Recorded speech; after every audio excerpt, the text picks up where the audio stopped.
క్రీస్తు యేసునందు మమ్ములను మిక్కిలిగా ప్రేమించిన మా ఆత్మల కన్న తండ్రి, పరిశుద్ధుడా, ప్రేమ, దయ, జాలి, కనికరము కలిగిన మా గొప్ప దేవ, ప్రవేశింపరాని తేజస్సులో మీరు మాత్రమే నివసిస్తూ అమరత్వము కలిగిన మా గొప్ప దేవ, మీకు స్తోత్రాలు.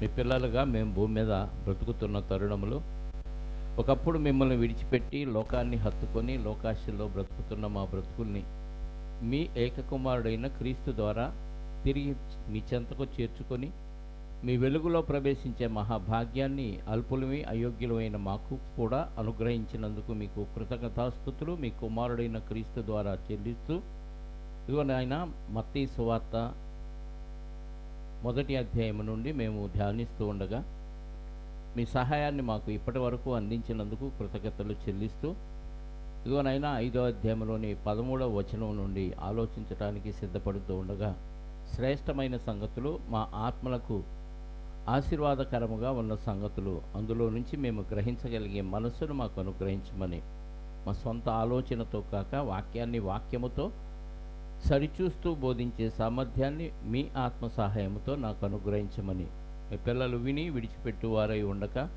వాక్యానుసారంగా జీవించగలుగుటకు కృప చూపి సహాయాన్ని దయచేయమని బ్రతిమలాడుచు, మా రక్షకుడు, మా పాప విమోచకుడైన క్రీస్తు యేసు యొక్క అమూల్యమైన నామములో ప్రార్థించి అడిగి వేడుకొనుచున్నాను పరలోకపు తండ్రి, ఆమేన్. చేరువచ్చిన మీ అందరికీ ప్రభు అయిన క్రీస్తు నామములో నా శుభాలు, వందనాలు. మత్తయి సువార్త 5వ అధ్యాయము 13వ వచనాన్ని మనం ధ్యానం చేద్దాం. యేసుక్రీస్తు వారి మాటలు అంత ఈజీగా అర్థం కావు, చాలా లోతైన విషయాలుగా ఉంటాయి. పైకి కనిపించే భూమి మీద కనిపించే వస్తువులతో పోల్చి ఆత్మీయమైన సంగతులు ప్రభువారు మనకి బోధించారు. పైపైన చూస్తే ఆ విషయాలు మనకు అర్థం కావు కాబట్టి అందులో ఉన్న లోతైన పరమార్థాన్ని గ్రహించడానికి ప్రయత్నం చేద్దాం. శిష్యుల్ని ఉద్దేశించి కొండ మీద ప్రసంగం 12వ వచనం వరకు మనం ధ్యానం చేసాం. 13వ వచనంలో, మీరు లోకమునకు ఉప్పై ఉన్నారు, ఉప్పు నిస్సారమైతే అది దేని వలన సారం పొందును? అది బయట పారవేయబడి మనుష్యుల చేత తొక్కబడుటకే కానీ మరి దేనికిని పనికిరాదు. ఎవరి శిష్యులను ఉద్దేశించి యేసుక్రీస్తు వారు పోలుస్తున్న పోలిక ఎలా ఉందంటే, మీరు లోకానికి ఉప్పై ఉన్నారు. మనం మన పిల్లల్ని దేంతో పోలుస్తాం? బంగారంతో. బంగారపు కొండ, మళ్ళీ చిన్నది కాదు, బంగారపు పిడత అంటామా? ఏమంటాం? బంగారపు కొండ, వెండి కొండ, ఎత్తడి కొండ, ఇంకా వజ్రాల మూట, ఇంకా నా ఉప్పు బస్తా అంటారా? మీ పిల్లల్ని ఎవరైనా నా ఉప్పు బస్తా అని పోలుస్తారా? మరీ ఇంత తక్కువగా పోల్చాడంటే యేసుక్రీస్తు వారు. మీరు లోకానికి, మళ్ళీ ఈ ప్రాంతానికి కాదు, లోకానికి ఉప్పై ఉన్నారనగానే శిష్యులకి ఏమనిపించాలి చెప్పండి? మరీ ప్రభువారు ఇంత చీపుగా మమ్మల్ని ఉప్పుతో పోలుస్తున్నాడు ఏంటి అనిపించింది. అదే మాట మనల్ని అన్నాడు అనుకోండి, మనం ఏమనుకుంటాం? యేసుక్రీస్తు వారు మరీ చీపుగా ఉప్పుతో పోల్చాడంటే అనిపించింది. నిజంగా ఉప్పుకున్న గొప్పతనం మనకు అర్థమైపోతే ఎంత గొప్పగా మనల్ని పోల్చాడా యేసుక్రీస్తు వారు అని మనకు అనిపించింది. వినటానికి చాలా చిన్నగా ఉంది. ఉప్పు ఏమంటుంది? అన్నీ వేసి చూడు, నన్నే చూడు. నువ్వు ఎంత కాస్ట్లీ మాంసం తెచ్చుకున్నా, ఎంత శ్రేష్టమైన మసాలా దినుసులు నూరి అందులో వేసినా ఉప్పు వేయకుండా తినమనండి, తినగలరా? లేకని ఊసేస్తాడు. ఉప్పు లేకపోతే పదార్థానికి ఏమి రాదు, రుచి రాదు. కాబట్టి అన్నిటికీ పరిష్కారం ఉంది, అంటే దానికి దానికి తెలుగులో ప్రత్యామ్నాయం ఉంది, ఇంగ్లీష్లో రెమెడీ ఉంది, కానీ ఉప్పుకు లేదు. ఇప్పుడు తీపి మనకి ఎందులో దొరికింది? చెరుకులో దొరికింది, మామిడికాయలో దొరికింది, ఇంకా చెప్పండి. చాలా పంచదార చెరుకు నుంచి వచ్చేది, తేనెలో దొరికింది, ఇంకా దేనిలో చాలా రకాల పళ్ళల్లో మనకి స్వీట్ దొరికింది కదా. కానీ ఉప్పదనం ఇంకా దేనిలో దొరకదు. చేదు దేంట్లో ఉంటుంది? దోసకాయలో, బీరకాయలో, కాకరకాయలో, వేపాకులో, ఉసిరికాయ పులుపు, ఇంకా చేదు మనిషిలో పుష్కలంగా దొరికింది. కదా, అరే నీకు చాలా చేదు ఉందరా అంటారు. అన్నిట్లో బాగా దొరికేది దేంట్లో? మనిషిలో దొరికింది. ఇంకా వగరు, ఉసిరికాయ, ఆహా, పండకుండా ఉండే లేత జామకాయలో వగరు దొరికిద్ది. జామ ఆకు వగరుగా ఉంటుంది. ఇంకా చెప్పండి, పచ్చి పచ్చి కాయలు ఏవి తిన్నా వగరే. మనం ఏ కాయ తిన్నా వగరుగానే ఉంటుంది. నేరేడుగాయ వగరు ఉంటుంది. ఇంకా అంటే ఒక దానిలో దొరకంది మరొక దానిలో మనం సంపాదించుకోవచ్చు. కారం, షడ్రుచులు అంటారు. అంటే 7 రకాల రుచులు. ఎన్ని? తీపి, వగరు, పులుపు, చేదు, కారం. ఇంకా తీపి చెప్పేశాను. తీపి, కారం, వగరు, పులుపు, చేదు, ఉపదానం. 6 రుచులు, అంతే కదా. వీటిలో ఈ 5టికి మనకి ఏదో ఒకటి దొరికిద్ది. కారం మిరగాయల్లో దొరికిద్ది, మిరియాల్లో దొరికిద్ది, ఇంకా చాలా వాటిలో లవంగాలు, వీటిలో కూడా కొంచెం కారంగా ఉంటాయి. కానీ ఉప్పుదనం అనేది ఇంకా ఎక్కడ మనకు అంటే స్పెషల్. ఉప్పు అనేది స్పెషల్. ఇవి దొరకదు కాబట్టి స్పెషల్గా ఉప్పుతో పోల్చాడు అనుకుంటే పొరపాటు. ఇంకా ఉప్పుతో పోల్చడం వెనక బలమైన కారణం ఏంటంటే, ఉప్పు అనేది ఆ సారాన్ని కోల్పోతే ఇంకా దానికి సారాన్ని ఇంకో పదార్థంతో ఇవ్వలేం. ఇప్పుడు చెరుకులో తీపి పోయిందనుకోండి, ఏదో ఒక దానిలో నుంచి తీపిని దానిలో ఎక్కించవచ్చు, వేరే దానిలో దొరికింది కాబట్టి. కారం తగ్గిందనుకోండి, మిరియాలు బాగా నూరి కారం వేస్తే కారం వచ్చింది, మిరపకాయలు దొరకనప్పుడు. ఇలా ప్రతి రుచికి ఏదో ఒక ప్రత్యామ్నాయం ఉంది, కానీ ఉప్పుకి ప్రత్యామ్నాయం లేదు. అందుకే ఉప్పుతో ఎందుకు పోల్చాడు అంటే, ఉప్పు నిత్య జీవానికి సూచనగా పోల్చాడు. ఉప్పు అనేది నిత్య జీవం. ఇప్పుడు మనకి దేవుడు పుట్టుకతోనే నిత్య జీవాన్ని ఇచ్చాడు. అంటే మనం పరిశుద్ధంగా ఉన్నాం. పుట్టుకతోనే పరిశుద్ధులుగా ఇచ్చాడు, పరిశుద్ధంగా పుట్టించాడు. పాపం చేయటం వల్ల మనం ఏం కోల్పోయాం? పరిశుద్ధతను కోల్పోయాం. పరిశుద్ధత ఎప్పుడైతే పోయిందో నీకు నిత్య జీవానికి వారసత్వం పోయింది. జాగ్రత్త వినండి. పరిశుద్ధత ఎప్పుడైతే పాపం చేయటం వల్ల కోల్పోయామో, మనం దేంతో కనెక్షన్ పోయింది? నిత్య జీవంతో కనెక్షను పోయింది.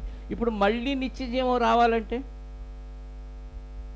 చెప్పండి, మళ్ళీ నిత్య జీవం రావాలంటే ఉప్పులో సారం పోయింది. ఉప్పులో సారం పోదు అసలు.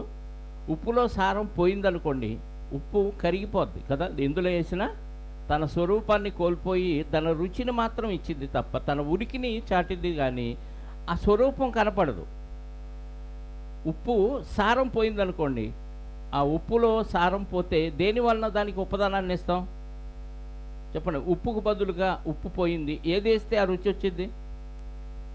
చెప్పండి. వంటల్లో మీరు ప్రావీణ్యులు కదా. ఉప్పు బదులు ఏమేస్తే రుచి వచ్చింది? ఏమేసినా. అందుకే అది గొప్పగా చెప్పుకుంది. అన్నీ వేసి చూడండి, అంత గొప్ప. ఉపదానం బదులు ఇంకేది పరిష్కారంగా దానికి రెమెడీగా లేదు. అలాంటప్పుడు ఉప్పుని నిత్యజీవంతో పోల్చాడు, నిత్యజీవాన్ని ఉప్పుతో పోల్చాడు. అంటే ఉప్పు సారాన్ని కోల్పోతే ఎలాగైతే ఎవ్వరూ దానికి సారాన్ని ఇవ్వలేరో, ఒక వ్యక్తి నిత్య జీవాన్ని కోల్పోతే, అంటే దేవుడిచ్చిన పరిశుద్ధతను కోల్పోతే తిరిగి ఆ పరిశుద్ధత రాదు. ఆ పరిశుద్ధత ఎవరూ ఇవ్వలేరు. అది ఇస్తే ఎవరు ఇవ్వాలంటే దేవుడే ఇవ్వాలి. అందుకే ఇదే సందర్భాన్ని మార్కు గారు కూడా రాస్తూ 9వ అధ్యాయం 50వ వచనం, మార్క్స్ వార్త 9వ అధ్యాయం 50వ వచనం, ఉప్పు మంచిదే కానీ ఉప్పు నిస్సారమైన ఎడల దేని వలన మీరు దానికి సారము కలుగజేతురు? మీలో మీరు ఉప్పు సారము గలవారై 49:52 చదవండి. ప్రతివానికి ఉప్పు సారము, జాగ్రత్తగా, ప్రతివానికి ఉప్పు సారం అన్నాడు. అంటే మనిషిలో ఏ సారం ఉండాలి? ఉప్పు సారం. అంటే ఉప్పు సారం అనగానే నిత్య జీవం. ఉప్పు సారం అనగానే నిత్య జీవం. ఉప్పు సారము దేని వల్ల కలుగుతుందంట? అగ్ని వల్ల కలుగుతుంది. ఏమంటే జనరల్గా ఉప్పు ఎలా తయారవుతుందో తెలుసా మీకు? సముద్రం నీరంతా ఉప్పుగా ఉంటుంది. ఆ ఉప్పు నీటిలో నుంచి ఉప్పును సపరేట్ చేయాలంటే సముద్రం ఒడ్డున నేల మీద మడుగులు చేసి కట్టలు వేసి ఆ నీటిని ఇటు మళ్ళిస్తారు, సముద్రపు నీటిని. కొన్ని రోజుల తర్వాత నీరంతా ఆవిరైపోద్ది, ఉప్పు మాత్రం అక్కడ మిగిలిద్ది. వాటన్నిటిని పోగు చేసి కుప్పలుగా పేర్చి మనకి బస్తాల్లో మార్కెట్కి రవాణా చేస్తారు. అంటే సముద్రములో నుండి ఎండ వలన ఉప్పు సపరేట్ అయిపోతుంది, నీటిని ఆవిరిగా పైకి తీసుకెళ్తుంది వేడి, ఉప్పు అక్కడ మిగులుతుంది. అలాగే అగ్ని వలన ఉప్పు తయారవుతుంది. సముద్రపు నీరు సూర్యుడి యొక్క అగ్ని వలన ఏమవుతుంది? ఉప్పుదానాన్ని ఇస్తుంది, ఉప్పుని సపరేట్ చేస్తుంది. నీటిని ఉప్పుని అగ్ని ఏం చేస్తుంది? సపరేట్ చేస్తుంది. అలాగే ప్రతివానికి ఉప్పు సారము అగ్ని వలన కలుగును. ప్రతివానికి ఉప్పు సారం అగ్ని వలన కలుగును అంటే పరిశుద్ధాత్మ వలన మనకు ఉప్పు సారం, పరిశుద్ధత వస్తుంది.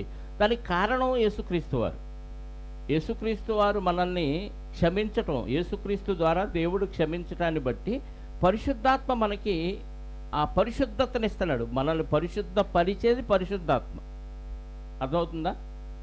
యేసుక్రీస్తు రక్తం కారణం అయినప్పటికీ పరిశుద్ధపరిచేది పరిశుద్ధాత్మ. కాబట్టి ఉప్పు సారం ప్రతివానికి అగ్ని వలన కలుగుతుంది. అంటే మనిషి నిత్య జీవాన్ని కోల్పోతే ఆ నిత్య జీవాన్ని తిరిగి దేవుడే యేసుక్రీస్తు ద్వారా మనకి అనుగ్రహించి ఆ నిత్య జీవానికి సూచనగా పరిశుద్ధతను మనకి పరిశుద్ధాత్మ వల్ల అనుగ్రహిస్తున్నాడు. అంటే బాప్తిసం పొందిన వెంటనే మనలోకి ఎవరు వస్తారు? పరిశుద్ధాత్మ వస్తాడు. అంటే వాస్తవంగా ఈ సారాన్ని మనం సంపాదించుకోలేం. ఉప్పుని సారం పోగొడితే మళ్ళీ సారం దేనివల్ల వచ్చిద్దా? తీపి పోతే ఇంకో దానిలోంచి తీపి సంపాదించుకోవచ్చు, పులుపు పోతే ఇంకో దానిలోంచి పులుపు సంపాదించుకోవచ్చు. ఇలా 5 రుచులలో నుండి ఏదో ఒక పరిష్కారం దానికి వస్తుంది. కానీ 6వ రుచి అయిన ఉప్పులో నుండి ఉప్పదనం పోతే ఇంకా దేని నుండి దానికి సారం రాదు. అలాగే మనలో ఉన్న నిత్యజీవం లేదా పరిశుద్ధతను కోల్పోతే మనకి ఖచ్చితంగా పరిశుద్ధత రాదు. దాన్ని దేవుడే యేసుక్రీస్తు ద్వారా మనకు అనుగ్రహించి పరిశుద్ధాత్మ వల్ల మనల్ని పరిశుద్ధపరుస్తున్నాడు. అందుకే చెప్తున్నాడు, ప్రతివానికి ఉప్పు సారం అగ్ని వలన కలుగును. ఉప్పు మంచిదే కానీ ఉప్పు నిస్సారమైన ఎడల దేని వలన మీరు దానికి సారము కలుగ చేయుదురు? మీలో మీరు ఉప్పు సారము గలవారై ఉండి ఒకరితో ఒకరు సమాధానముగా. అంటే ఉప్పు సారము కలిగిన వాళ్ళు ఎలా ఉంటారు? ఒకరంటే ఒకళ్ళు సాడీలు చెప్పుకుంటూ, ఒకరంటే ఒకళ్ళు విభేదాలు కల్పించుకుంటూ, ఒకరంటే ఒకరు పడక్కుంటారా? అందరూ కలిసి సమాధానంగా ఉంటారా? అంటే ఎవరి మీదన్నా నువ్వు సాడీలు చెప్పావన్నా, ఎవరి మీదన్నా నీకు విరోధం ఉన్నట్టుగా నీ మాటల వలన అర్థమైనా నీలో ఉప్పు సారం లేదని అర్థం. ఉప్పు సారం ఉన్నవాళ్ళు ఎలా ఉంటారంట? సమాధానంగా ఉంటారు. అంటే ఎవరికి మనం శత్రువులుగా ఉండవు, మనకెవరు శత్రువులు ఉండకూడదు. అలా ఉన్నవారే ఉప్పు సారం కలిగిన వారు. అది లేదనుకోండి, మనలో ఎవరొకళ్ళ మీద విభేదమో ఎవరొకళ్ళ మీద శత్రుభావమో ఎదుటోళ్ళకి తెలియకపోవచ్చు, కానీ దేవుడికి అన్నీ తెలుసు, హృదయ రహస్యాలు తెలుసు. కాబట్టి నీ హృదయంలో ఎవరి మీద విరోధం ఉందో, ఎవరి మీద శత్రుభావం ఉందో, ఎవరి మీద చాడీలు చెప్పావో, ఎవరి మీద కుట్ర చేస్తున్నావో, ఎవరి మీద నువ్వు పగా ప్రతీకారంతో ఉన్నావు, ఇవన్నీ దేవుడికి తెలుసు. కాబట్టి నీలో ఏ సారం లేదు. ఉప్పు కర్పూరము ఒక్క పోలిక నుండి చూడ రుచుల. చూడటానికి ఉప్పును కర్పూరం ఎలా ఉంటుంది? తెల్లగా, రెండు ఒకేలాగా ఉంటాయి. నోట్లు వేసుకుంటే తప్ప తేడా తెలియదు కదా. ఉప్పుని అంటించారనుకోండి అగ్గిపుల్లతో, ఏమైంది? ఎప్పుడన్నా పొయ్యిలో ఉప్పు వేసారా? దిచి వేస్తారు కదా, మీకు తెలియదు. ఏమైంది? పేలిపోద్ది. కర్పూరం వేస్తే పేలతో మండిద్ది. కర్పూరం వేస్తే కరిగిపోయి మండిద్ది. ఉప్పు వేస్తే, కానీ పొయ్యిలో వేయక ముందు, నోట్లో వేసుకోకముందు చూడటానికి రెండు ఎలా ఉంటాయి? ఒకేలా ఉంటాయి. అలాగే మనిషిలో ఉప్పు సారం ఉందా లేదా, పరిశుద్ధత ఉందా లేదా మనకి ఎలా అర్థమైంది? అర్థం కాలే మీరు. ఆ వ్యక్తిని రుచి చూస్తే అర్థమైంది. ఆ వ్యక్తిని రుచి చూడాలంటే అతనితో మనకు సహవాసం ఉండి పరిచయం ఉంటే, ఒక రోజు 2 రోజులు ఒక వారం రోజులు అతనితో గడిపామనుకోండి, ఆ వ్యక్తితో గడిపామనుకోండి, అతనిలో ఉప్పు సారం ఉందా లేదా మనకు అర్థమైంది. ఎందుకంటే ఏదో ఒక సందర్భంలో ఏదో ఒక మాటల వల్ల ఎవరో ఒకళ్ళ మీద విరోధ భావము కలిగిన మాటలు లేదా శత్రుభావం కలిగిన ఆలోచనలు వచ్చినాయి అనుకోండి, అంటే ఏమన్నట్టు? అర్థం కావట్లే మీకు. శత్రుభావం ఉంది అంటే వాళ్ళలో ఏమి లేనట్టు, ఉప్పు సారం లేదు. ఉప్పు నిస్సారం అయితే అది దేని వలన సారం పొందును? అది అగ్నిలో బయట పారవేయబడి మనుషుల చేత తొక్కబడుటకే కదా అంటున్నాడు. అలాగే లూకాసు వార్త 14 అధ్యాయంలో కూడా ఇదే సందర్భాన్ని వ్రాస్తూ, లూకాసు వార్త 14 అధ్యాయము, లూకాసు వార్త 14 అధ్యాయము 34, 35 వచనాలు. ఉప్పు మంచిదే కానీ ఉప్పు నిస్సారమైతే దేని వలన దానికి సారము కలుగును? అది భూమికైనను ఎరువుకైనను పనికిరాదు కనుక దాన్ని బయట పారవేయుదురు. వినుటకు చెవులు గలవాడు వినును కాక. ఎందుకన్నాడు యేసుక్రీస్తు వారు వినుటకు చెవులు గలవాడు వినుడు కాకంటే? ఉప్పేంది, సారం కోల్పోవటం ఏంటి? సారం కోల్పోతే ఆ ఉప్పు తీసి బయటపడేయటం ఏంటి అనిపించింది బయటకు వినటానికి. ఆత్మీయమైన అర్థంలో అర్థం చేసుకునే వాళ్ళకి ఆత్మీయమైన చెవులు ఉండాలి. మనోనేత్రాలు అంటాం కదా, మనం మనస్సు గురించి చాలా విషయాలు నేర్చుకున్నాం కదా.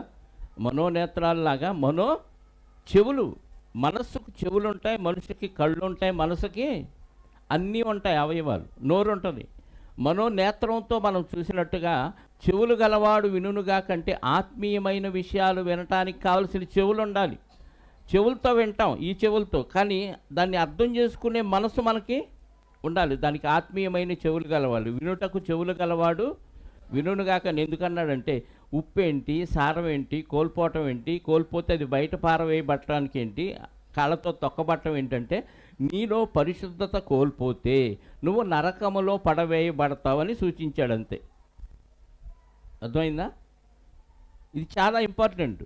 ఉప్పు సారం అనేది, పరిశుద్ధత అనేది చాలా ఇంపార్టెంట్. ఎందుకంటే ఉప్పుకి సారం ఎవరు ఇవ్వలేరు లోకంలో. ఏ సైంటిస్ట్ని తీసుకొచ్చి ఉప్పుకి సారం ఇవ్వండి అంటే మా వల్ల కాదంటారు. అర్థమైందా? అంటే అసాధ్యమైన దాన్ని దేవుడు ఏం చేశాడు?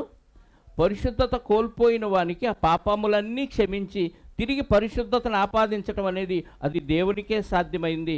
అలా ఎవరో ఇవ్వలేని ఆ ఉప్పు సారాన్ని, లేక నిత్యజీవాన్ని, లేక పరిశుద్ధతను మనకు దేవుడు ఉచితంగా ఇస్తే దాన్ని కూడా కోల్పోయామనుకో. అర్థమైందా? అంటే ఎవరో ఇవ్వలేని బహుమానం దేవుడు మనకి ఇస్తే దాన్ని పోగొట్టుకుంటే ఇంకా మళ్ళీ ఆ బహుమానం రాదు. దానివల్ల ఏమైందంటే బయట పారవేయబడి తొక్కబడుటే కన్నాడు ఉప్పు అయితే, అదే మనిషి అయితే నరకములో పడవేయబట్టడానికే పనికొస్తాడు అని అర్థం. అంతుంది ఆ ఒక్క వచనంలో. అర్థమవుతుందా? ఉప్పుకి చాలా మంచి లక్షణాలు ఉన్నాయి. అవన్నీ ఆలోచించడానికి సమయం సరిపోదు. ఎందుకంటే ఉప్పుకి బాగు చేసే గుణం ఉంటుంది, ఉప్పుకి భద్రపరిచే గుణం ఉంటుంది. తెలుసు కదా, ఊరగాయ పచ్చళ్ళు దేంట్లో పెడతారు? ఉప్పులో ఊరేస్తారు. ఎందుకంటే అది భద్రపరిచే గుణం ఉంది. ఉప్పు చేపను ఉప్పులో ఊరేస్తే ఉప్పు చేప అయిపోద్ది, పాడవకుండా కాపాడుతుంది. శుద్ధి చేయడానికి ఉపయోగపడింది ఉప్పు కదా. అందుకే చేపలను దేంతో దవ్వుతారు? ఉప్పుతో దవ్వుతారు. అంటే శుద్ధి చేసే గుణం ఉంది, భద్రపరిచే గుణం ఉంది. ఇలా లెక్కేసుకుంటే పోతే చాలా లక్షణాలు ఉన్నాయి. కాబట్టి ఉప్పుతో ఎందుకు పోల్చాడు ప్రభువారు అంటే ఇది ఎవరో ఇవ్వలేని సారాన్ని అది ఇస్తుంది. అది కోల్పోతే ఎవరో ఇవ్వలేరు. కాబట్టి పరిశుద్ధతను కోల్పోయిన మానవాళికి తిరిగి పరిశుద్ధతను దేవుడే ఇచ్చాడు. అంటే నిత్యజీవం కోల్పోయిన మనిషికి యేసుక్రీస్తు ద్వారా దేవుడు నిత్యజీవాన్ని ఇచ్చాడు. దానికి సంచకరువుగా పరిశుద్ధాత్మను మనకి అనుగ్రహించాడు. అగ్ని వలన ఉప్పు సారము కలుగును అన్నాడు. మత్తయి సువార్త 5వ అధ్యాయం 14వ వచనం. ఉప్పుతో పోల్చాడు. ఇప్పుడు ఏమంటున్నాడు? మీరు లోకమునకు వెలుగై ఉన్నారు. కొండ మీద నుండి పట్టణము మరుగై ఉండనేరదు. మనుషులు దీపం వెలిగించి కొంచెము కింద పెట్టరు, కానీ అది ఇంట నుండి వారికందరికీ వెలిగించుటకై దీపపు స్తంభము మీదనే. మీరు లోకానికి ఉప్పు అన్నాడు, ఇక్కడేమన్నాడు? వెలుగు అన్నాడు. లోకానికి వెలుగు ఎవరు? జనరల్గా లోకరీతిగా లోకానికి వెలిగించేది ఎవరు? పగలు సూర్యుడు, రాత్రులు చంద్రుడు. అమావాస్య రోజు చెప్పండి, చంద్రుడు అన్నారు, బాగుంది. అమావాస్య రోజు ఎవరిస్తారు? నక్షత్రాలు ఇస్తాయి కదా. అంటే దేవుడే ప్రకృతి ద్వారా వెలిగిస్తున్నారు. కానీ సూర్యుడిచ్చే అంత వెలుగు రాత్రులు మనకి ఉండదు. కాబట్టి లోకానికి వెలుగు సూర్యుడు ఎలాగో ఇక్కడ క్రైస్తవులు లోకానికి ఏమంట? శిష్యులు ఉద్దేశించి మీరు లోకానికి వెలుగు అంటే లోకం ఎక్కడుంది? లోకానికి మీరు వెలుగు అన్నాడు. అంటే మనమంతా లైట్లు అన్నమాట. శిష్యుల ఉద్దేశం చెప్పాడు, క్రైస్తవులుగా అందరికీ వర్తించింది అది. మీరు లోకానికి వెలుగై ఉన్నారంటే, లోకం అంతా ఎక్కడ ఉందంటే చీకట్లో ఉంది. వెలుగు ఎప్పుడు అవసరం? పగల టార్చ్ చేసుకొని తిరుగుతారు ఎవరన్నా చెప్పండి? ఇప్పుడంటే డైరెక్ట్గా లైట్లు వెలుగుతున్నాయి బళ్ళకి, ఇప్పుడు వచ్చే బళ్ళకి ఆన్ ఆఫ్ స్విచ్ లేదు. ఒకప్పుడు ఒక 5-6 సంవత్సరాల క్రితం బళ్ళకి ఏముండేది? ఆన్ ఆఫ్ స్విచ్ ఉండేది. పగలు ఎవరన్నా లైట్ వేసుకొని వెళ్తున్నారనుకో, ఎదురొచ్చేవాళ్ళు ఏం చేసేవాళ్ళు? సార్ లైట్ వెలుగుతుందండి, కరెంట్ అనవసరం కాలిద్ది, ఆపేసుకోండి అనేవాళ్ళు. అంటే కరెంట్ ఏదో కాలుతున్నట్టుగా లైట్ ఆపుకోమనేవాళ్ళు పగలు. ఇప్పుడంటే డే అండ్ నైట్ అది ఆన్ అవ్వాల్సింది. ఎందుకంటే బల్బు కంపెనీ వాళ్ళకి బాగా డబ్బులు రావాలంటే పొద్దాకలు వెలుగుతూ ఉండాలి, తొందరగా బల్బులు మాడిపోవాలి. అర్థమైందా? ఇక్కడ మనం లోకానికి వెలుగై ఉన్నామంటే, లోకం ఎక్కడుందంటే చీకట్లో ఉంది. లోకం ఎక్కడుంది? చీకట్లో ఉంది. మరి పగలు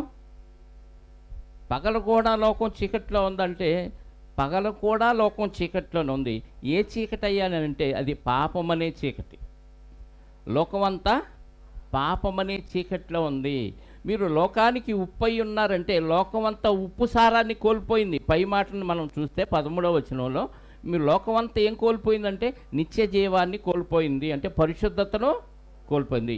ఏ ఒక్కరూ లేరు, అందరూ పాపము చేసి దేవుడు అనుగ్రహించే మహిమను, నిత్య జీవాన్ని పొందలేకపోతున్నారని అంటే, అందరూ ఎక్కడ ఉన్నారంటే చీకట్లో ఉన్నారు. అందరూ ఎక్కడ ఉన్నారంటే పాపములో ఉన్నారు. అందరూ పరిశుద్ధతను కోల్పోయారు. లోకమంతా అదే ఉంది. అదే బ్యాచ్లో మనం కూడా ఉన్నాం, అదే గ్రూపులో. ఇప్పుడు మనం వెలిగించబడ్డాం యేసుక్రీస్తు ద్వారా. ఏమయ్యాం? వెలిగించబడ్డాం. యేసుక్రీస్తు ద్వారా మనం వెలిగించబడినప్పుడు మనం లోకానికి ఏమవ్వాలి? వెలుగై ఉండాలి. అంటే మనం వెలుగుతూ లోకానికి ఏం చేయాలి? వెలిగించాలి, లోకాన్ని వెలిగించాలి. యోహాను సువార్త 8వ అధ్యాయము 12వ వచనం. యోహాను సువార్త 8:12. మరలా యేసు, నేను లోకమునకు వెలుగును, నన్ను వెంబడించువాడు చీకటిలో నడవక జీవపు వెలుగు కలిగి ఉండునని వారితో చెప్పాను. ఏంటంటే యేసుక్రీస్తు వారు లోకానికి నేను వెలుగును. ఇప్పుడు ఆయన వెంబడించే వాళ్ళు ఏం చేయాలి? చీకటిలో నడవక జీవపు వెలుగులో నడవక జీవపు వెలుగు కలిగి ఉండుడని వారితో చెప్పాను. అంటే వెలుగుని జీవపు వెలుగు అన్నాడు. యేసుక్రీస్తు వారు వెలుగు. ఆయన ఎందుకు వచ్చాడు లోకానికంటే, లోకాన్ని వెలిగించడానికి వచ్చాడు. లోకం అంతా ఎక్కడుంది?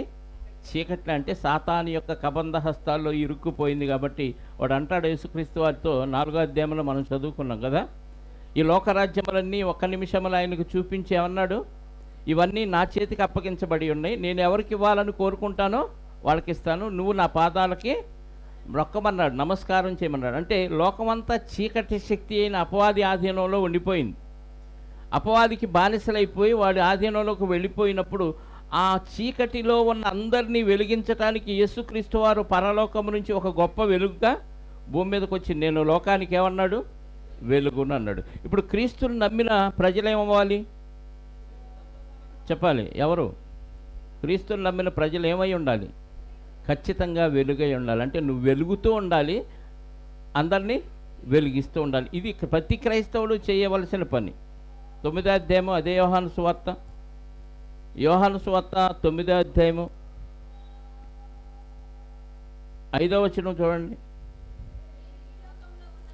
నేను ఈ లోకములో ఉన్నప్పుడు లోకమునకు వెలుగునని చెప్పాను. లోకమునకు ఏమంట? వెలుగుని అని చెప్పాడు. లోకములో ఉన్నప్పుడు లోకానికి వెలుగు. యోహాను సువార్త 1వ అధ్యాయము 4-5 వచనాలు చూడండి. 9వ వచనం. యోహాను సువార్త 1వ అధ్యాయము 4-5. ఆయనలో జీవము ఉండెను. అంటే జీవము ఈజ్ ఈక్వల్ వెలుగు. వెలుగు అంటే జీవం, వెలుగు అంటే జీవం. చీకటి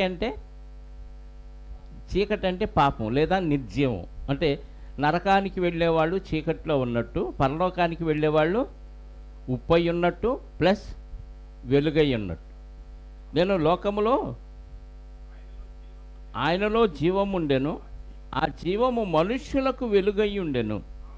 ఆ వెలుగు చీకటిలో ప్రకాశించుచున్నది కానీ చీకటి దానిని, అంటే లోకములో యేసుక్రీస్తు అనే వెలుగు ప్రకాశిస్తూ తిరుగుతున్నాడు, కానీ వెలుగు వచ్చిందన్న విషయం లోకానికి తెలియలా. అంటే ఇప్పుడు వాక్యం నీకు వినపడిందంటే, విన్నావంటే నీకు ఏం కనపడింది? వెలుగు కనపడింది. వెలుగు కనపడినట్టు నటిస్తున్నారు జనం. ఇప్పుడు చాలామంది ఆ వెలుగు మాటలు విన్నాడు, వెలుగైన యేసుక్రీస్తు మాటలు వింటున్నారు, కానీ ఇంకా వాళ్ళు ఎక్కడ ఉంటున్నారు అంటే క్రీస్తుని అంగీకరించకుండా ఇంకా లోకానుసారంగా బతుకుతున్న వాళ్ళు ఎక్కడున్నట్టంటే వాక్యానుసారంగా వాళ్ళు చీకట్లో ఉన్నారు. సూర్యుడి వెలుగులో ఉన్నా వాళ్ళు ఎక్కడున్నట్టు? చీకట్లో ఉన్నట్టు. ఆ చీకట్లో ఉన్నవాడు కటిక చీకటి గల బిలంలోకి వెళ్ళిపోతాడు మరణించిన మరుక్షణం. వాక్యం చెప్తుంది. చీకటిలో నుండి ఇంకా భయంకరమైన ఈ చీకటిలో కొంతవరకు కాస్త మనం మాట్లాడతాం, తిరుగుతాం, అన్ని కార్యక్రమాలు చేస్తాం, కానీ అక్కడికి వెళ్ళే చీకటి భయంకరమైన కటిక చీకటి గల బిలంలోకి వెళ్ళిపోతాడు. అందుకే లోకాన్ని వెలిగించడానికి పరలోకం నుంచి ఆయన వెలుగుగా వచ్చాడు, అంటే నిత్య జీవాన్ని ఇవ్వటానికి వచ్చాడు. అది లోకంలో సంచరిస్తూ ఉన్నాడు యేసుక్రీస్తు వారు, కానీ చీకటి ఏం చేస్తుంది? దానిని గ్రహింపకుండెను. 9వ వచనం, నిజమైన వెలుగు ఉండెను, అది లోకంలోనికి వచ్చుచు ప్రతి మనుషుని ఏం చేస్తుంది? వెలిగించుచుండెను. అంటే యేసుక్రీస్తు వారు లోకానికి ఏమై ఉన్నారు? వెలుగై ఉన్నారు. ఆ వెలుగు లోకంలో వెలుగుతూనే ఉంది, కానీ చీకటి దాన్ని గ్రహించకుండా ఉంది అంటున్నాడు. చీకటి దాన్ని గ్రహించకుండా ఉంది. 119 కీర్తన గ్రంథం 105వ వచనం. కీర్తన గ్రంథం 119 అధ్యాయము 5వ వచనం, 105వ వచనం.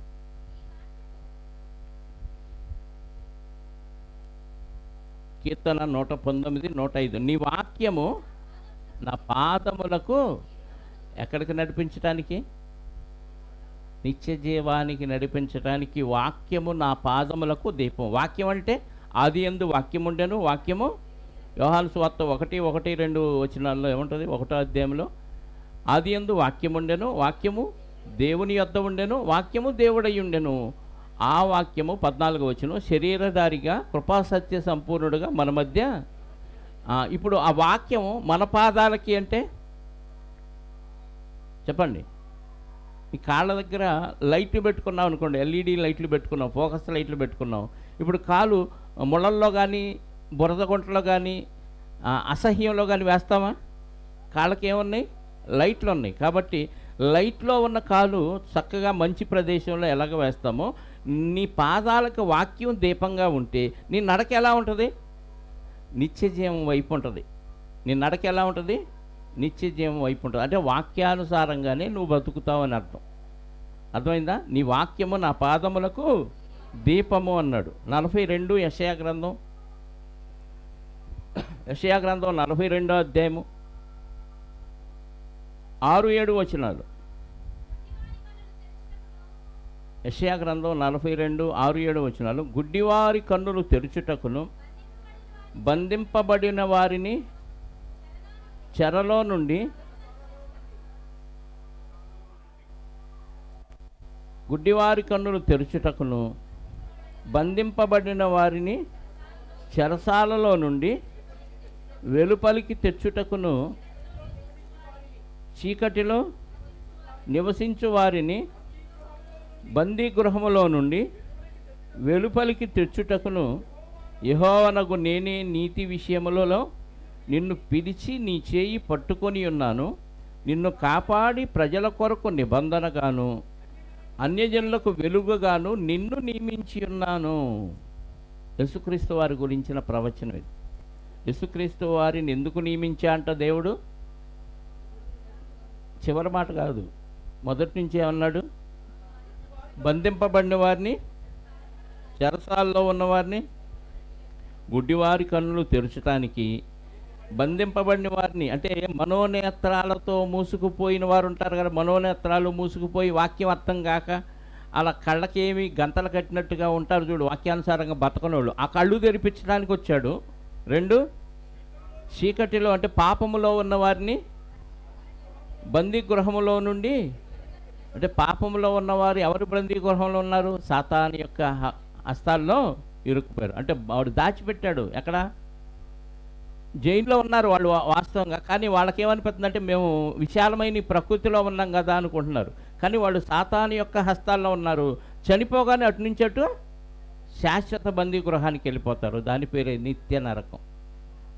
ఎక్కడున్నారు వాళ్ళు? బందీ గృహంలో ఉన్నారు. వాళ్ళని విడిపించడానికి వచ్చాడు. యెహోవానగు నేనే నీతి విషయంలో నిన్ను పిలిచి నీ చేయి పట్టుకొని ఉన్నాను, నిన్ను కాపాడి ప్రజల కొరకు నిబంధనగాను అన్యజనులకు వెలుగుగాను నిన్ను నియమించి ఉన్నాను. అంటే యేసుక్రీస్తు వారిని అందరికీ వెలుగుగా, మరి ముఖ్యంగా అన్యజనులైన మనలాంటి వారికి వెలుగుగా దేవుడే నియమించాను అంటున్నాడు. ఇది ఆ 14వ వచనంలోని సారం. మీరు లోకమునకు వెలుగై ఉన్నారు, కొండ మీద నుండి పట్టణం మరుగై ఉండనేరదు. అంటే వెలుగు ఎక్కడున్నా తన ఉనికిని చాటుతుంది. హైట్లో ఏదైనా ఒక పట్టణం ఉందనుకోండి, కొండ మీద కనపడిద్దా? దూరం నుంచి చూసిన వాళ్ళకు కూడా కనపడిద్ది కదా. ఇప్పుడు మనకి మంగళగిరి కానీ విజయవాడ కానీ ఇటు వెళ్తున్నప్పుడు ఈ ఇల్లు కట్టుకుంటారు కొండ మీద. మనం దూరం నుంచి చూసినా అది కనపడిద్ది, అది మరుగై ఉండదు. అలాగే వెలిగిన ఈ వెలుగు ఎక్కడ ఉండాలి? హైట్లో ఉంటే లైట్లు అక్కడ కట్టాం కాబట్టి మనకంతా బాగా కనపడుతుంది. కింద కడితే చెప్పండి, మనం కూర్చున్న చోట లైట్ పెట్టామనుకో మనకేమన్నా కనపడిద్దా? బైబిల్ కనపడిద్దా? అంటే వెలిగించబడిన దీపం ఎక్కడ ఉండాలి? అదే చెప్పాడు తర్వాత వచనంలో. మనుషులు దీపము వెలిగించి కుంచము కింద పెట్టరు, కానీ అది ఇంట ఉండు వారందరికీ వెలుగుచుటకై దీప స్తంభం మీదనే పెట్టుదురు. అంటే ఎక్కడ పెట్టాలి? లైట్ ఎక్కడ? పైన పెట్టాలి. అప్పుడు అంటే కిరసనాల దీపాలు ఇంకేదో ఆయిల్ దీపాలు ఉండే కాబట్టి పైన పెట్టి ఒక స్తంభం ఉండేది దానికి సపరేట్గా. ఈ కరెంటు కనిపెట్టక ముందు కూడా కొన్ని పట్టణాల్లో విలేజ్ల్లో స్తంభాలు పెట్టి ఆ స్తంభం మీద సాయంత్రం పూట ఒక లైట్ పెట్టి కిరసనాలు పోసి ఒక ఆయన వెలిగిస్తూ వెళ్ళేవాడు, నిచ్చెనేసుకొని వెలిగేవాడంట. అర్థమైందా? ఇప్పుడు కరెంట్ వచ్చింది కాబట్టి ఇక్కడ స్విచ్ చేస్తే ఊరంతా వెలుగు వచ్చేసింది. ఆ రోజుల్లో దీపస్తంభాల మీద దీపాలు పెట్టి వెలిగిస్తూ వెళ్ళిపోయేవాడు. అలాగే వెలిగించబడిన దీపం ఎక్కడ ఉండాలి? పైన ఉండాలి. ఇప్పుడు క్రైస్తవులుగా మనం వెలిగించబడ్డాం, అందరికీ కనిపించాలా? సీక్రెట్గా ఉండాలా? కొంతమందిని అడిగితే నా క్రియలు నాకు ఉన్నాయి బ్రదర్, అన్నీ చెప్పుకోవాలా ఏంటి? నేను చేసే క్రియలు నాకు దేవుడికి తెలుసు అంటే మరి ఎదుటి వాళ్ళకి అవసరం లేదా? నువ్వు వెలుగుతున్నావన్న విషయం చుట్టుపక్కల వాళ్ళకి తెలియాలా వద్దా? నా విశ్వాసం నాది, నా క్రియలు నాకు ఉన్నాయిలే, నీకు చెప్పాల్సిన అవసరం లేదు అంటే కుదరదు. ఇక్కడ అందరికీ నీ వెలుగు కనపడాలంటే నువ్వు హైట్లో కనపడాలి. అంటే వెలిగించబడిన నీవు అందరికీ తెలియాలి.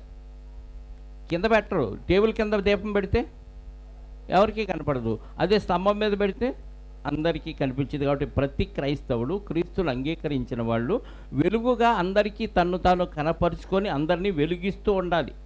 అది 15వ వచనంలోని సారం. 16వ వచనం, మనుష్యులు మీ సత్క్రియలను చూచి పరలోకమందున్న మీ తండ్రిని మహింపరచునట్లు వారి ఎదుట. అంటే వెలుగు ఈజ్ ఈక్వల్ టు సత్క్రియలు. అంటే సత్యము అంటే వాక్యము, క్రియ అంటే వాక్య సంబంధమైన పని. సత్క్రియ అంటే వాక్య సంబంధమైన పని. అంటే వెలిగించబడిన వాడు వెలుగు సంబంధమైన క్రియలు చేస్తాడు. సత్క్రియ అంటే ఏ క్రియలు? దుష్క్రియ అంటే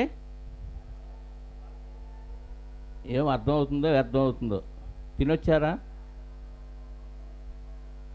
సత్క్రియ అంటే వాక్య సంబంధమైన క్రియ. దుష్క్రియ అంటే వాక్య విరుద్ధమైన ఇక లోకంలో ఉన్న పనులన్నీ దుష్క్రియలే. ఇప్పుడు మీ సత్క్రియలను చూసి, ఎవరు సత్క్రియలు? మీ అంటే అందరియా క్రైస్తవులయా? అంటే క్రైస్తవులు వాక్య సంబంధమైన పనులు చేస్తూ ఉంటే లోకమందున్న పరలోకమందున్న మీ తండ్రి మహిమపరచునట్లు వారి ఎదుట. అంటే ఎవరి ఎదుట? లోకములో ఉన్న వారి ఎదుట మీ వెలుగును ప్రకాశింపనీయడి. అంటే నువ్వు వెలిగావు, నీ వెలుగు లోకానికి చెప్పాలి, లోకానికి కనపడాలి. అంటే వెలుగు ఈజ్ ఈక్వల్ టు సత్క్రియ. వెలుగు అంటే సత్క్రియలు. వెలుగు సంబంధులు వెలుగు సంబంధమైన క్రియలు చేస్తారు, అంటే వాక్య సంబంధమైన క్రియలు చేస్తారు. అంటే టోటల్గా నీ పనులను బట్టి నువ్వు క్రైస్తవుడివి, మంచోడు, లోకంలో మంచివారు అనే పేరు ఉంటుంది. మంచివారు ఎవరంటే క్రైస్తవులే, ఇంకా అంతకుమించి మంచి లేదు. క్రైస్తవులే లోకంలో మంచివారు కాబట్టి, అంటే క్రైస్తవులే వెలుగు, క్రైస్తవులే ఉప్పు. ఉప్పు ఎందులో వేసినా తన స్వరూపాన్ని కోల్పోయి ఏమిస్తుంది? రుచినిస్తుంది. క్రైస్తవుడు కూడా తన ఉనికిని కోల్పోయి ప్రభు యొక్క రుచిని ఇవ్వాలి. నిత్య జీవానికి సంబంధించిన రుచిని అవతల వాళ్ళకి ఇవ్వాలి. అర్థమైందా? ఉప్పు ఏం చేస్తుంది? తన స్వరూపం కరిగిపోద్దా? కనపడిద్దా? దేంట్లో నేస్తే ఉప్పు కనపడదు. కానీ ఉప్పు వేసారా లేదా టేస్ట్ చూస్తే తెలిసిద్దా? తెలిసిద్ది. ఇప్పుడు వెలుగుందా ఆరిపోయిందా లైట్ అంటే? ఈ లైట్లు వెలిగి ఉన్నాయి, ఆరిపోయినాయా? కరెంటు పోతే చెప్పొచ్చా? చెప్పొచ్చు. ఇప్పుడు నీ క్రియలు వాక్య సంబంధంగా ఉంటే నువ్వు వెలిగినట్టు, వాక్య విరుద్ధంగా ఉంటే అంటే నువ్వు ఆరిపోయిన దీపానివా వెలిగిన దీపానివా నీ క్రియలను బట్టి ఎవరు చెప్తారు? లోకం చెప్పిద్దంట. అందుకే వారి ఎదుట మీ వెలుగు ప్రకాశింపనీయుడి. పేతురు పత్రిక మొదటి పత్రిక 2వ అధ్యాయము 12వ వచనం చూడండి ఒకసారి. పేతురు గారు రాసిన మొదటి పత్రిక 2:12. అన్ని జనులు ఒకప్పుడు అన్ని జనులు దూషించారు మనల్ని, ఎందుకంటే వాళ్ళతో పాటు మనం కూడా దుర్మార్గ పనులు చేశాం కాబట్టి. అన్ని జనులు మిమ్మల్ని ఏ విషయంలో దుర్మార్గులని దూషించిరో ఆ విషయంలో వారు నీ సత్క్రియలను చూచి వాటిని బట్టి దర్శన దినమున దేవుని మహిమపరచునట్లు వారి మధ్య మంచి ప్రవర్తన గలవారై ఉండవలనని మిమ్మల్ని ఒకప్పుడు ఇదే లోకంలో ఇదే గ్రామంలో ఇదే ప్రజల మధ్య చండాల పనులు చేశాం, మంచిగా బ్రతకల. ఇప్పుడు మారిన తర్వాత అదే వ్యక్తి ద్వారా క్రియలు మారిపోయినాయి, దేవుడికి మహిమ వచ్చింది. అదే మనుషులు ఏమంటారు? అదే మనుషుల మధ్య మంచి ప్రవర్తన గలవారై మారిపోతే ఒకప్పుడు ఇలా ఉండేవాడురా, ఇప్పుడు సత్క్రియల చేత తను తాను రుజువుపరుచుకున్నాడు, క్రైస్తవుడు అనిపించుకున్నాడు, వెలుగుగా కనపడుతున్నాడు అని ప్రజలే సాక్ష్యం చెప్పాలి. మన గురించి ఏమైనా సాక్ష్యాలు చెప్తున్నారా? మారారు కానీ ఆదివారం చర్చికి వెళ్ళి రావటమే కానీ ఏ మాత్రం ప్రవర్తనలో అసలు తేడా లేదండి. ఆ నోరు ఆగదు, ఆ మాటలు ఆగవు, ఆ క్రియలు ఆగట్లేదు, పాత క్రియలే చేస్తున్నారనే పేరు వచ్చింది అనుకోండి, మనం మారినట్ట. సారం ఉన్న ఉప్ప, సారం కోల్పోయిన ఉప్ప? సారం కోల్పోయిన ఉప్పు. వెలుగుతున్న దీపమా, ఆరిపోయిన దీపమా?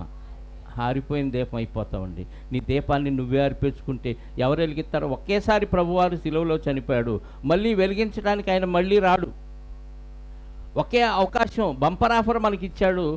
కోల్పోయిన ఉప్పు సారాన్ని తిరిగి ఇవ్వటానికి ఆయన వచ్చాడు. ఆరిపోయిన దీపాలుగా ఉన్న మనము, చీకటి లోకంలో ఉన్న మనల్ని తిరిగి వెలిగించడానికి ఆయన వచ్చాడు. ఈ అవకాశాన్ని కూడా మనం దుర్వినియోగం చేసుకుంటే మళ్ళీ ప్రభు వచ్చి నీ కోసం సిలువలో చనిపోడు. అందుకే క్రైస్తవులుగా మనం ఎలా ఉండాలి? వెలిగించబడి దీపస్తంభం మీద పెట్టబడి అందరికీ వెలిగించి అందరినీ వెలిగించే విధంగా ఉండాలి. ఆ వెలుగులోకి రావాలి అందరూ. ప్రభువారు లోకంలో చీకటి లోకంలో సంచరించినప్పుడు ఎంతమందిని ఆకర్షించాడు ఆయన? ఎంతమందిని ఆయన వెలుగులోకి పిలిచాడు? అలాగే ప్రతి క్రైస్తవుడు ఎలా ఉండాలి? వెలిగించబడిన దీపంలాగా ఉండాలి. ఉప్పు సారము కలిగిన ఉప్పులాగా కనపడాలి. అది 13వ వచనం నుండి 16వ వచనం వరకు ఉన్న సారం. 17వ వచనం, ధర్మశాస్త్రమునైనను ప్రవక్తల వచనములనైనను కొట్టివేయ వచ్చినని తలంచవద్దు, నెరవేర్చుటకే గాని కొట్టివేయుటకు నేను రాలేదు అంటున్నాడు. యేసుక్రీస్తు వారు వచ్చింది ఎందుకంట? అక్కడ ఉన్నది చెప్పండి.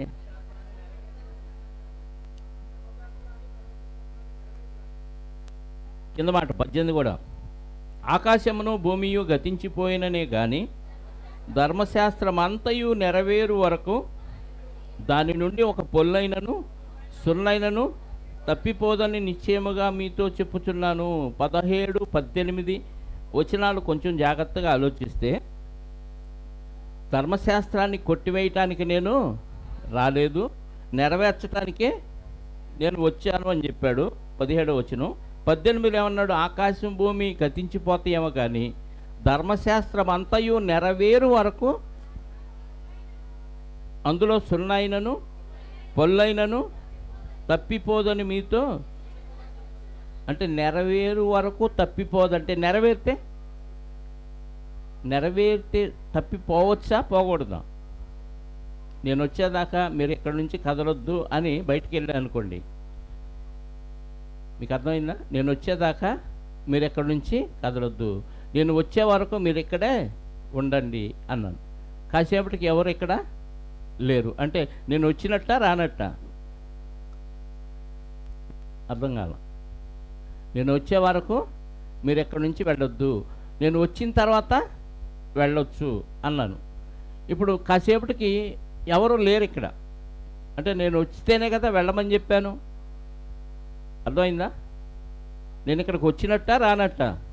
వచ్చినట్టు. అలాగే యేసుక్రీస్తు వారి మాటలు కూడా అర్థం చేసుకోవటం చాలా కష్టం. అందుకే అర్థం కాకపోవటం వల్ల చాలామంది ధర్మశాస్త్రం కొట్టివేయటానికి రాలేదన్నాడు కాబట్టి ప్రభు ధర్మశాస్త్రం ఇంకా ఉంది అని పాత నిబంధన కూడా బోధిస్తూ ఉన్నారు. ఇవి కూడా మనం పాటించాలి అన్నారు. పెద్ద పెద్ద వాళ్ళు కూడా 10 ఆజ్ఞలు మనం ఖచ్చితంగా పాటించాలి, ధర్మశాస్త్రంలో ఉన్న ప్రతిదీ మనం ఆచరించాలి అని బోధిస్తున్నవారు బోల్డ్ మంది ఉన్నారు.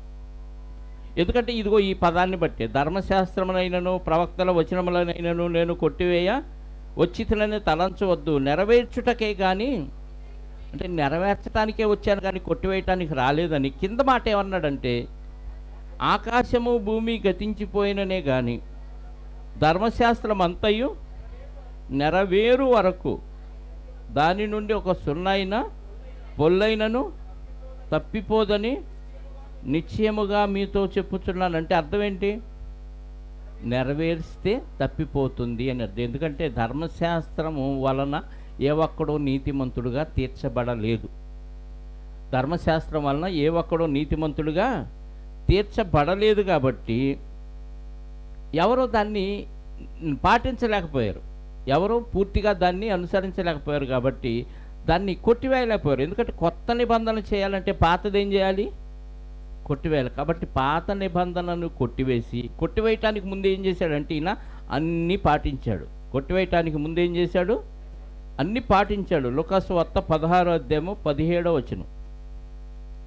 లూకాసు వార్త 16వ అధ్యాయము 17వ వచనం.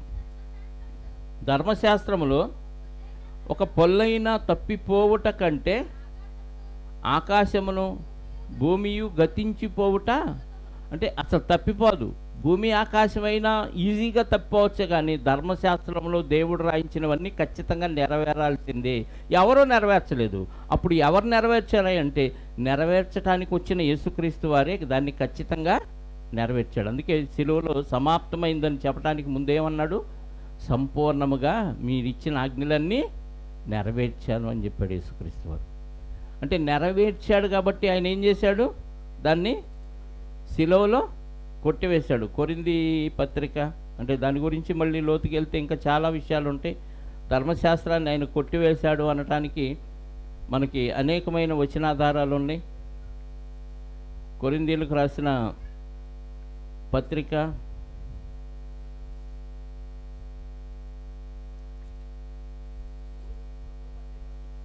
2వ పత్రిక 5వ అధ్యాయము 3:14 చూడండి. మరియు వారి మనస్సులు కఠినములాయను కనుక నేటి వరకును పాత నిబంధన చదవబడినప్పుడు అది క్రీస్తునందు కొట్టివేయబడెనని వారికి తేటపరచబడక, పాత నిబంధన ఏం చేశాడంట? క్రీస్తునందు కొట్టివేయబడింది. అది ఇంకా వాళ్ళకి తెలియట్లేదంట.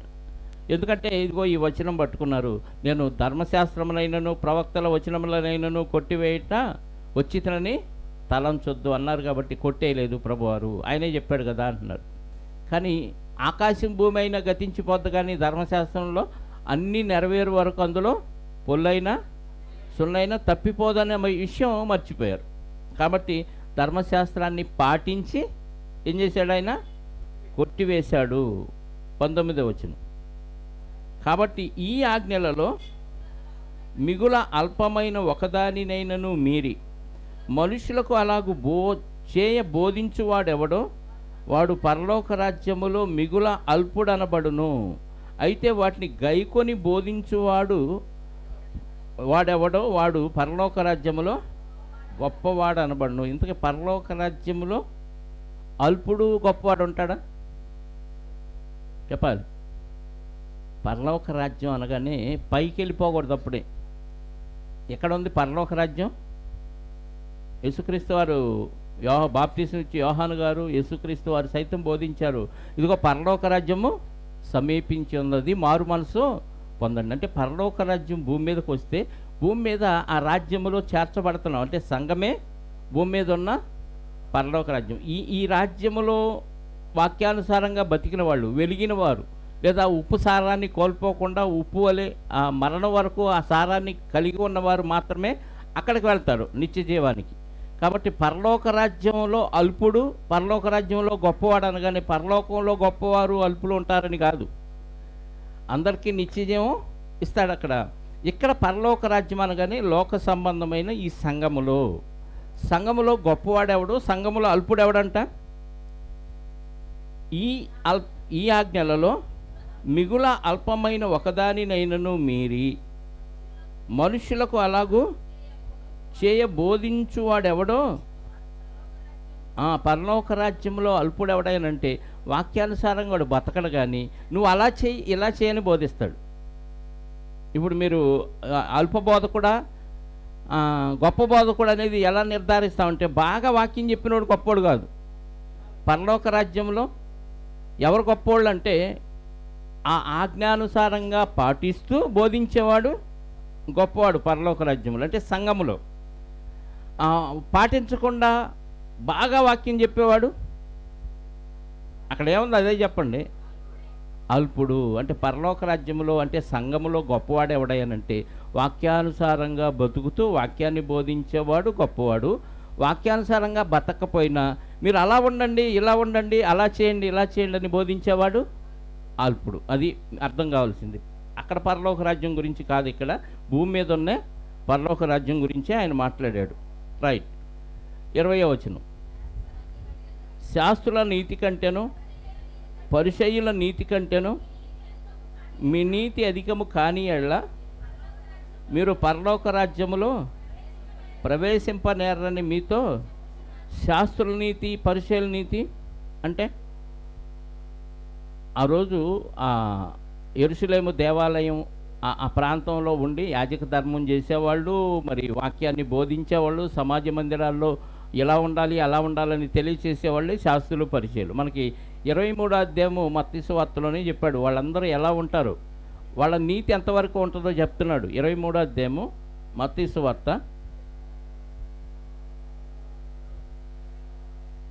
మొదటి నుంచి చూద్దాం.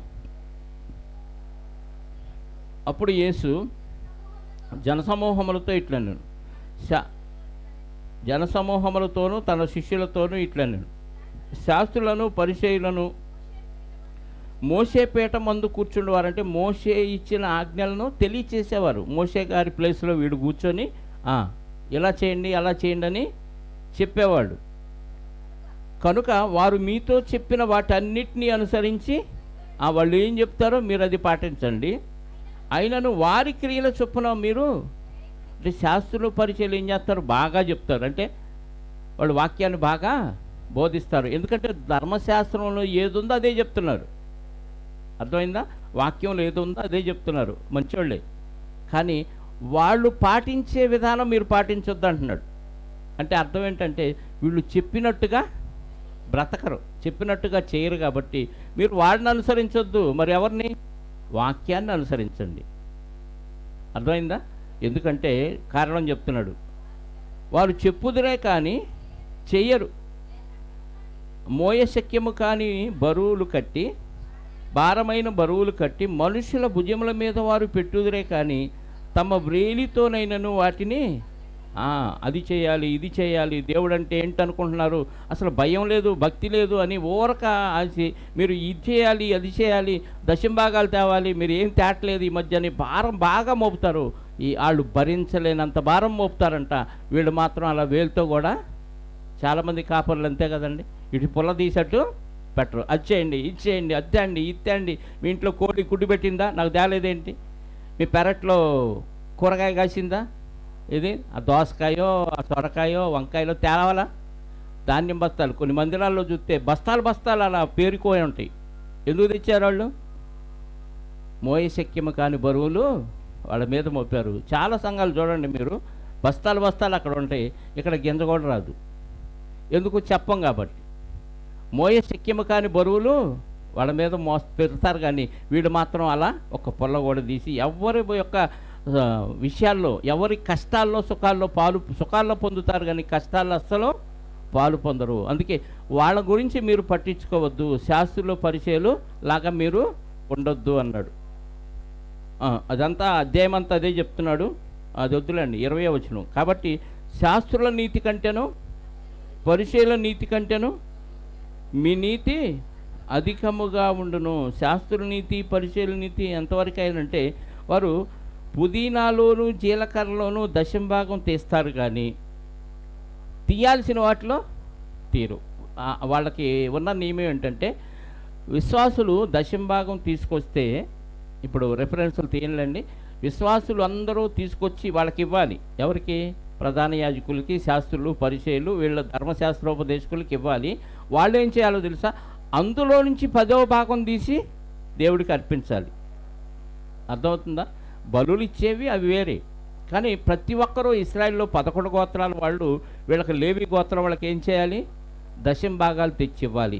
తెచ్చిన ప్రతి దశంభాగంలో మరొక దశంభాగం తీసి వీళ్ళు దేవునికి సమర్పించాలి. కానీ వాళ్ళు ఏం చేస్తారంటే, చిన్న చిన్న విషయాల్లో, ఇదిగో ఈరోజు మేము కూరలో పుదీనా వేసుకున్నాం, దశంభాగం తీసి పక్కన పెట్టాం, ఈరోజు కూరలో జీలకర్ర వేసుకున్నాం, అందులో దశంభాగం తీసామంటాడు. కానీ వాళ్ళు ఇచ్చిన సొమ్ము ఉంటుంది, ధాన్యం ఉంటుంది, వాటిల్లో మాత్రం దశంభాగం తీయరు. అది శాస్త్రుల యొక్క పరిస్థితి. అందుకే శాస్త్రుల నీతి ఎంతవరకు అంటే, దశంభాగంలో చిన్న చిన్న వాటిని పాటించే నీతే. కానీ పరలోక రాజ్యంలో ప్రవేశించారంటే వాళ్ళు ధర్మశాస్త్రం కింద ఉన్నారు కాబట్టి వాళ్ళ నీతి కొంతే. ఇప్పుడు యేసుక్రీస్తు ద్వారా పరలోక రాజ్యంలో ప్రవేశించిన అన్ని జనులుగా ఉన్న మన నీతి ఎంత అంటే, వాళ్ళ నీతి కంటే అధికంగా ఉండాలి. వాళ్ళకి 10% ఇస్తే సరిపోద్ది. కానీ ఇప్పుడు క్రైస్తవులుగా ఎంత ఇవ్వాలంటే, సజీవయాగంగా నీ శరీరాన్నే సమర్పించుకో. దశంభాగం కాదు, 20 భాగం కాదు, 30 భాగం కాదు, 50 భాగం కాదు, 100% ఇచ్చేయమంటున్నాడు. అందుకే రోమ 12:1-2 అంటాడు చూడండి. రోమీలకు రాసిన పత్రిక 12వ అధ్యాయం 1-2 వచనాలు. కాబట్టి సహోదరులారా, పరిశుద్ధమును దేవునికి అనుకూలమునైన సజీవ యాగముగా మీ శరీరములను, ఇదేంటి దశంభాగం అడగలేదా? 50 అన్న అడగొచ్చుగా. వాళ్ళ నీతి దశంభాగం ఇస్తే సరిపోద్ది దేవుడికి. దేవుడి కార్యక్రమం పూర్తి చేసినట్టే. ఎవరి నీతి? శాస్త్రుల పరిచయుల నీతి. మరి క్రైస్తవుల నీతి చెప్పండి. క్రైస్తవుల నీతి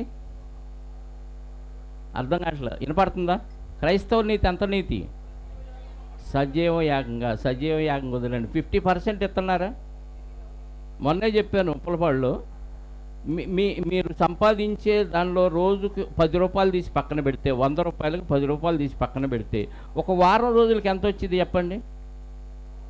అవి దేవుడి భాగం అని పక్కన పెట్టి, ఒక నెల రోజులు 2 నెలలు పక్కన పెట్టండి, ఎంత అయిద్దో అంత ఖర్చు పెడుతున్నారా దేవుని పరిచర్యకి? దశంభాగం కూడా ఖర్చు పెట్టాలి. అంటే శాస్త్ర నీతి పరిచర్య నీతి కంటే ఈరోజు క్రైస్తవుల నీతి ఇంకా దిగజారింది. పెరగటానికి బదులు ఏమైంది? దిగజారింది. మరి ఆశీర్వాదం వచ్చిందా? నువ్వు ఉప్పై ఉన్నావా, వెలుగై ఉన్నావా, ఆరిపోయిన దీపమై ఉన్నావా? అర్థమవుతుందా? శాస్త్రుల నీతి పరిచర్య నీతి కంటే నీ నీతి ఎలా ఉండాలి? అధికంగా ఉండాలంటే డిక్రీజ్ అయిందేంటి? పెరగాలంటే నీతి ఏమైంది ఇక్కడ? డిక్రీజ్ అయిన అటు నుంచి అంటే కిందకే పంపించేస్తాడు. నీ నీతి సరిపోదు, నీ నీతి సరిపోదు. పరలోక రాజ్యంలో ఉన్నవాడి నీతి ఇది కాదు. శాస్త్ర నీతిని మించి ఉండాలి. కనీసం 10%కి బదులు 20% అన్నా ఉండాలి మినిమం. కానీ 10% కంటే తక్కువగా ఉందంటే నీది అవినీతి కార్యక్రమం. నువ్వు వెలిగిన వెలుగు కాదు, ప్రభువు లాంటి వెలుగు కాదు, వెలుగుతున్నానని కనిపించే వెలుగు. అర్థమైందా? ఉప్పులాగా కనిపించే కర్పూరం నువ్వు నిజమైన ఉప్పువి కావు, నిత్య జీవాన్ని కలిగిన ఉప్పు కాదు, నిజమైన వెలుగువి కాదు, ఆరిపోయిన దీపానివి, సారం కోల్పోయిన ఉప్పువి. శాస్త్రుల నీతి పరిశీలన నీతి కంటే తక్కువ నీతి నీలో ఉంది కాబట్టి అటు నుంచి అట్టే నరకానికే పంపిస్తాడు. పరలోక రాజ్యంలో ఉన్నవాడి నీతి వాళ్ళ నీతిని మించి ఉండాలంటున్నాడు. కానీ ఈరోజు క్రైస్తవుల నీతి ఎక్కడా కనపట్లేదండి. అది యేసుక్రీస్తు వారి మాటల్లో ఉన్న సారం. ప్రార్థన చేసుకుందాం. వచ్చే వారం మిగతా భాగాన్ని ఆలోచిద్దాం. మత్తయి సువార్త 5వ అధ్యాయం 20వ వచనం వరకు మనం ధ్యానం చేసాం. ప్రార్థన. పరిశుద్ధుడైన మా పరలోకపు తండ్రి, మీ ఘనమైన ఉన్నతమైన శ్రేష్టమైన నామాన్ని బట్టి స్తోత్రాలు. మత్తయి సువార్తలోని కొన్ని వచనాలు 13వ వచనం నుండి 20వ వచనం వరకు 5వ అధ్యాయంలోని అనేకమైన విషయాలు మీరు మాతో మాట్లాడిన విధానాన్ని బట్టి స్తోత్రాలు. మీ కుమారుడైన యేసుక్రీస్తు వారి మాటలు భూ సంబంధమైన వస్తువులతో పోలుస్తూ భూ సంబంధమైన పదార్థాలను మాకు చూపించి పరలోక సంబంధమైన విషయాలను ఎన్నిటినో మాకు తెలియచేశాడయ్యా. అందును బట్టి స్తోత్రాలు. ఆనాడు ఉన్న శాస్త్రులు పరిచయులు భయంకరులుగా ఉంటూ వాక్యాన్ని అయితే బోధించారు, కానీ వాక్యానుసారంగా వారి జీవితాలు లేవు కనుక వారి నీతిని అనుసరించొద్దని హెచ్చరికను ఆనాటి క్రైస్తవులకు ఇప్పుడు మాకును దయచేశారు. అందును బట్టి స్తోత్రాలు. ఇదిగోనైనా మీ పిల్లలు ఈ వాక్యానుసారంగా నడవటానికి ఒక మంచి నిర్ణయాన్ని తీసుకునే విధంగా వారిని ప్రేరేపించండి. ఇప్పటి వరకు వారి నీతి శాస్త్రుల నీతి పరిచయుల నీతి కంటే తక్కువగా ఉంటే ఇక నుంచి పెంచుకోవటానికి వారి మనసులను ప్రేరేపించండి. అలాగే ఆరిపోయిన దీపాలుగా ఉంటే వెలిగించుకోవటానికి మీ కుమారుని సహాయాన్ని వారు అడిగి తీసుకునే భాగ్యాన్ని వారికి అనుగ్రహించండి. ఉప్పు సారాన్ని కోల్పోయిన మరి ఉప్పులాగా వారు ఉంటే బయట పారవేయబడుటకి అన్న విషయాన్ని ఎరిగి సారము కలిగిన ఉప్పుగా లోకానికి ఉప్పు సారాన్ని అందించేవారిగా ఉండటానికి మీ కుమారుని నోటిలో నుంచి జాలువారి నా మాటల్లోని పరమార్థాన్ని మీ పిల్లలు విన్నారు. విని గ్రహించి వాక్యానుసారమైన జీవితాన్ని వారు అవలంబించినట్లు వారి హృదయాలను ప్రేరేపించమని కోరుకుంటూ వచ్చిన వారందరిని బట్టి స్తోత్రాలు. ఇదిగోనైనా వచ్చిన వారందరినీ సురక్షితంగా వారి గృహాలకు చేర్చండి. వచ్చిన బిడ్డలందరిలో ఎవరెవరికి ఎలాంటి అవసరాలు ఉన్నాయో మీకు తెలుసునైనా మీ చిత్తమైతే ప్రతి అవసరత క్రీస్తులో తీర్చి తద్వారా వారు మీ కృతజ్ఞతాస్తుతులు చెల్లించే భాగ్యాన్ని వారికి అనుగ్రహించమని కోరుకుంటూ ఇదిగోనైనా ఈరోజు అల్పాహారానికి ఎంతమంది అయితే సహకరించారో, ఎంతమంది అయితే ఖర్చు పెట్టారో, కష్టపడ్డారో ప్రతి వ్యక్తిని పేరు పేరున జ్ఞాపకం చేసుకోండి. తగిన ఫలాన్ని రెట్టింపు ఆశీర్వాదాన్ని వారికి అనుగ్రహించమని కోరుకుంటూ మహిమ ఘనత ప్రభావాలు మా అందరి ద్వారా మీరే పొందుకొనమని మా రక్షకుడు మా పాప విమోచకుడు మా కొరకు పరలోకము నుంచి వెలుగుగా భూమి మీదకొచ్చి లోకాన్ని వెలిగించిన యేసుక్రీస్తు వారి వెలుగయ్యున్న నామములో ప్రార్థించి అడిగి వేడుకొనిచున్నాను పరలోకపు తండ్రి. ఆమేన్. మనందరి కన్న తండ్రి అయిన దేవుని ప్రేమ, ఆయన ఏక కుమారుడైన యేసుక్రీస్తు వారి కృప, పరిశుద్ధాత్మ యొక్క అన్యోన్య సహవాసము ఇప్పుడు ఎల్లప్పుడూ సకల పరిశుద్ధులకు సదాకాలము తోడయ్యుండి నడిపించునుగాక. ఆమేన్. అందరికీ వందనాలు. Thank you very much.